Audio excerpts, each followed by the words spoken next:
BBC news আন্তর্জাতিক সংবাদে আপনাকে স্বাগতম। শুরুতেই সংবাদ শিরোনাম, এরপর বিস্তারিত। শান্তি আলোচনার জন্য ৫ দফা দিল চীন ও পাকিস্তান। ইরানের রহস্যময় মাহান এয়ার কেন ইউরোপ আমেরিকায় নিষিদ্ধ? ইসরায়েলে মার্কিন অস্ত্র পাঠাতে বাধা দিয়েছিল ফ্রান্স, ট্রাম্প। বিপদে ইরানের জন্য কি করছে চীন? আপনি যদি মুসলিমদের পাশে থাকতে চান তাহলে ভিডিওতে লাইক করে চ্যানেলটি অবশ্যই সাবস্ক্রাইব করে দিবেন এবং কমেন্টে জানিয়ে দিবেন আপনার মূল্যবান মতামত।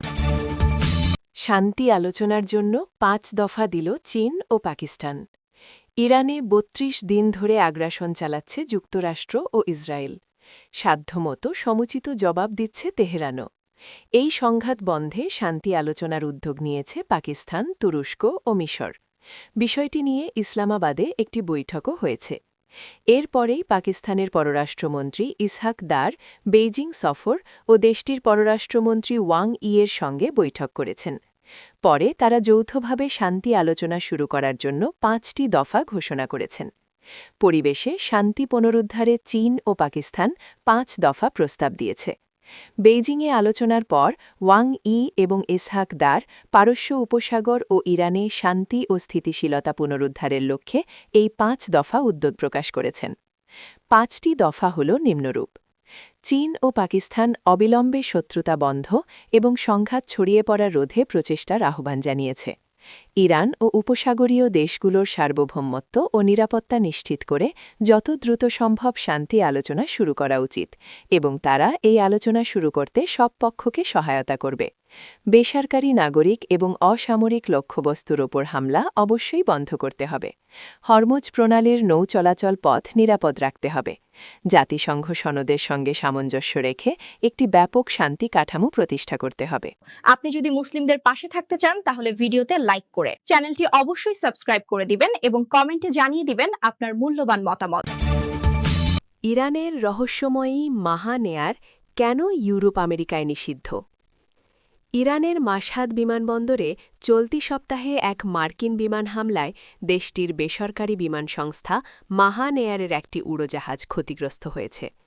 এই ঘটনার পর ৩ দশক ধরে বিতর্কের কেন্দ্রে থাকা এই বিমান সংস্থাটি আবারও বিশ্ব রাজনীতির আলোচনার তুঙ্গে চলে এসেছে। ইরানি কর্মকর্তাদের দাবি, ক্ষতিগ্রস্ত বিমানটি ১ এপ্রিল ভারতের নয়াদিল্লিতে একটি মানবিক মিশনে যাওয়ার কথা ছিল। গত ১৮ মার্চ ভারত থেকে পাঠানো প্রথম দফার চিকিৎসা সহায়তার পর এই ফ্লাইটে করে জরুরি ওষুধ ও সরঞ্জাম সংগ্রহের পরিকল্পনা ছিল। নয়াদিল্লিতে নিযুক্ত ইরানি দূতাবাস এই সহায়তার জন্য ভারতকে ধন্যবাদ জানালেও মার্কিন কর্মকর্তারা এখন পর্যন্ত এ হামলা বা ক্ষতিগ্রস্তির বিষয়ে কোনো আনুষ্ঠানিক মন্তব্য করেননি। মাহান এয়ার বেসরকারি বিমান নাকি কৌশলগত অস্ত্র? ১৯৯১ সালে প্রতিষ্ঠিত মাহান এয়ার ইরানের প্রথম বেসরকারি বিমান সংস্থা হিসেবে যাত্রা শুরু করলেও এর নেপথ্য কাহিনী বেশ জটিল।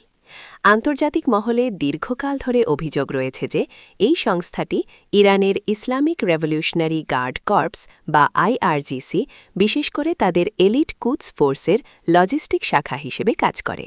আপনি যদি মুসলিমদের পাশে থাকতে চান তাহলে ভিডিওতে লাইক করে চ্যানেলটি অবশ্যই সাবস্ক্রাইব করে দিবেন এবং কমেন্টে জানিয়ে দিবেন আপনার মূল্যবান মতামত। ইসরায়েলে মার্কিন অস্ত্র পাঠাতে বাধা দিয়েছিল ফ্রান্স, ট্রাম্প। ইসরায়েল অভিমুখী মার্কিন সামরিক সরঞ্জামবাহী ফ্লাইটগুলোকে ফ্রান্স তাদের আকাশসীমা ব্যবহারের অনুমতি দিতে অস্বীকার করেছে বলে অভিযোগ করেছেন যুক্তরাষ্ট্রের প্রেসিডেন্ট ডোনাল্ড ট্রাম্প। বিষয়টি প্রকাশ করে তিনি সামাজিক যোগাযোগ মাধ্যমে ঝড় তুলেছেন। একটি সোশ্যাল মিডিয়া পোস্টে ট্রাম্প বলেন, তার বর্ণিত একজন শীর্ষস্থানীয় ইরানি ব্যক্তিত্বকে নির্মূল করার বিষয়ে ফ্রান্স খুবই অসহযোগিতা করেছে।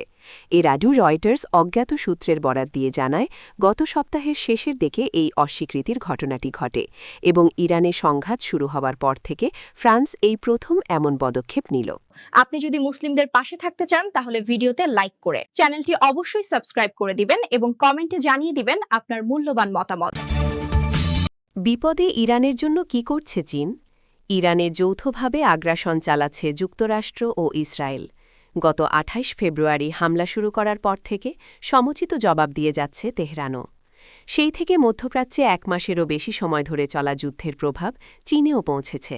সেখানে পেট্রোল ও প্লাস্টিকের দাম বেড়েছে এবং দেশটির কূটনৈতিকরা শান্তির জন্য চাপ দিচ্ছেন। বিশ্বের দ্বিতীয় বৃহত্তম এই অর্থনীতি ইরান ও মধ্যপ্রাচ্যের সঙ্গে তাদের সম্পর্কের ক্ষেত্রে বিভিন্ন বিষয় বিবেচনা করছে। চীন ও ইরানের অর্থনীতি কতটা ঘনিষ্ঠ? যদিও রাশিয়া এবং উত্তর কোরিয়ার পাশাপাশি চীন ও ইরানকেও অনেক সময় একটি বৃহত্তর পাশ্চাত্য বিরোধী গোষ্ঠীর অংশ হিসেবে বিবেচনা করা হয়, তবে তাদের সম্পর্কটি মূলত লেনদেন ভিত্তিক। ইউনিভার্সিটি অব গ্রোনিংিয়ানের চীন ইরান বিশেষজ্ঞ উইলিয়াম ফিগুয়েরোয়ার মতে চীন ইরানের প্রতি আগ্রহী মূলত সস্তায় তেল পাওয়ার উৎস হিসেবে।